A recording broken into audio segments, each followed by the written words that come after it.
On today's episode of Running Down History, I am down in Jacksonville, Florida, where I'll be checking out a United States naval vessel, the USS Orleck, who saw action in Korea as well as Vietnam.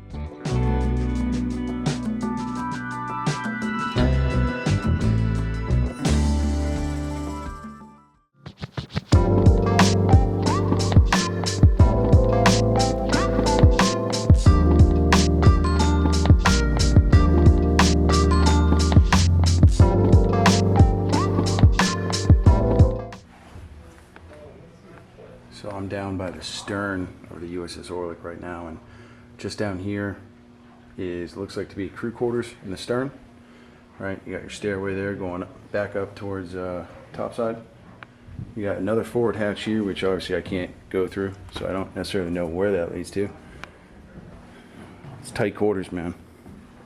Got another hatch there on the floor, another one on the floor, and a ladder that goes up through that tiny little hole, which I can't fit. I have no idea where that's going. So, but it's a good example of crew quarters.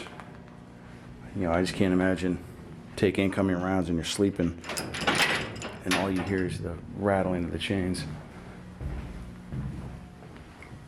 Yeah, see another hatch over here. See, I would love to know where these hatches go. Miller.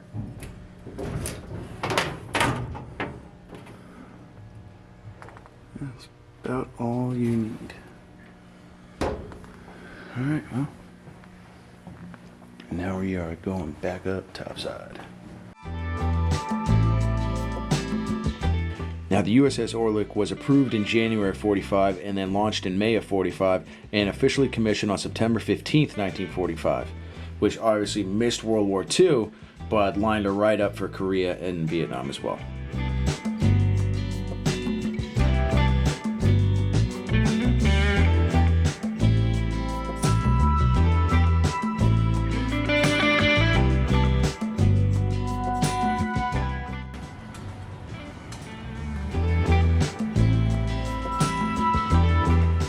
Post office is always very important. Betcha I know where that comes up out of.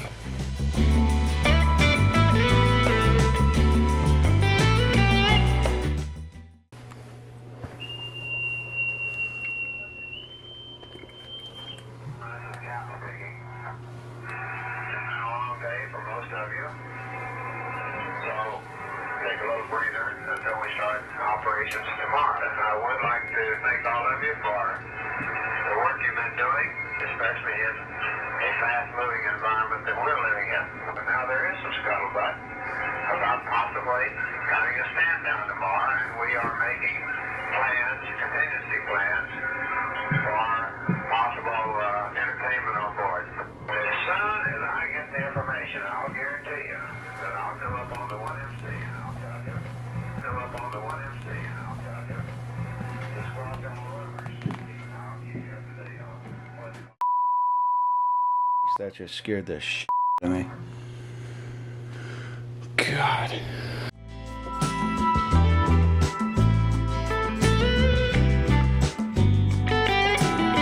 This is the XO's room. That makes sense. I can get you over there. Spacious. He's bunking alone, which is a rarity, really in any branch, but especially the Navy. Got a desk to be working, file cabinets, papers, sink. Living the high life over here in officers' country. You know, they really got to stop with the mannequins. Every time I turn around, there's a mannequin, and it scares the living crap out of me. Doesn't say whose room this is. Maybe junior officer, be my guess.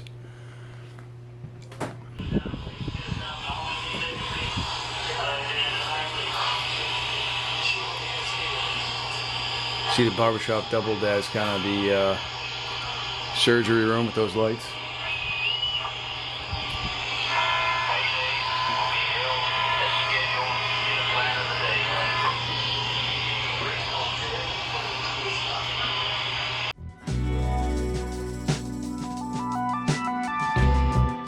Oil for the ship and fresh water for the crew, and those two obviously do not mix. So yeah, this is some serious work in here. You know, you can't contaminate your crew's fresh water, that's for sure. And it don't take much, maybe a teaspoon, depending on how much fresh water you're taking on board. Doesn't take much at all. This is actually pretty neat. I've been on a lot of ships. I haven't seen an oil lab before. God. Stop it with the mannequins. So that's interesting. They have two rooms have those same type of surgical lights. Interesting. Maybe one's for overflow. But yeah, so this is sick call. Look at that. They even got the hours there for you. Duty corpsman. So this is where, if there's a fire on board, this is where, a fire team would come in, don their fire suppressing gear, and go to work, try to put out the fire as quick as they could. Again, another neat little compartment that I haven't really seen much of, and I've been on a lot of ships already. So that's cool, that's neat. Ship's laundry. Good Lord, no. Goes back to us from us 300 men are at sea or in port. Holy smokes. 300 dudes? Not even just their clothes, like their linens? Oh boy. Yeah, I don't know if I'd want to have this gig, to be honest with you. Yeah, it's like an old school steam press.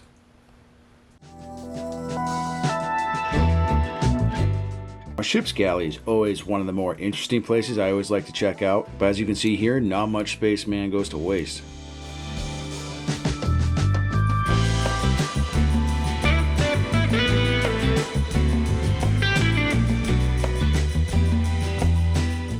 We got drying racks, looks like here.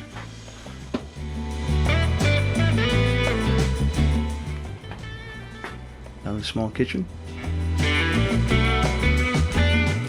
Look at that. I wonder if those are like the original plates and teaspoons.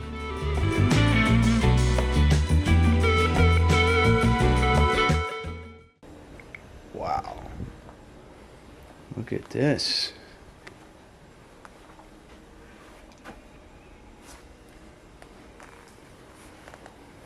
Not gonna lie, this is pretty nice digs for officers. Officers or ward room. Never out of reach.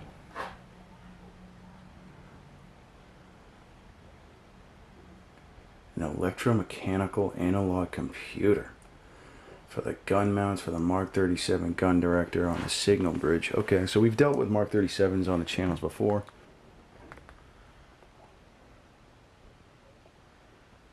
There is an awful lot going on here. You can kind of see the dials for your chart plot and stuff. I'm more blown away by look at all the wiring. Now, in terms of the Orleck's combat record, that's actually going to be next week's episode. So make sure you tune in for that. So 3 triggers. 3 triggers on a control box would allow you to fire the guns one at a time or both guns at one time, called a salvo. Roger, I'm tracking. That's what that room is. Okay, it's just where everything gets cleaned up. Plates, cups, bowls, all come here. Lucky dude.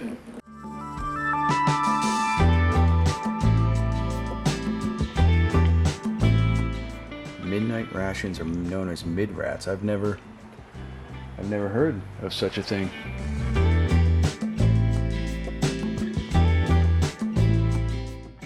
Seriously, dude, you and your friends are giving me heart attacks. All right.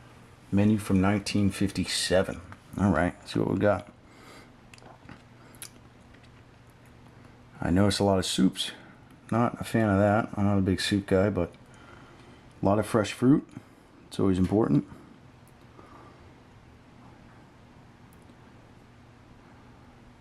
Buttered asparagus. Looks like it says cracked potatoes, but that can't be right. Fried fish, oyster stew. That was Friday's lunch. Hard pass.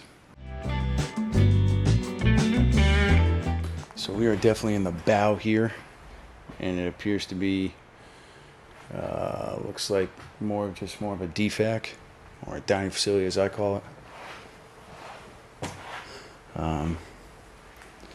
As you can see, always with the naval ships, they have that lip on the edge of the table. Come in here eating your meal. If you're in rough seas, you don't want to be losing your meal and having it end up in your lap. Now, I hope you enjoyed this episode of Running Down History. Make sure you hit that subscribe button, give the episode a thumbs up, and comment down below what you thought, what type of history you'd like to see on the channel. And I will see you all next week at the same time, same day, same channel.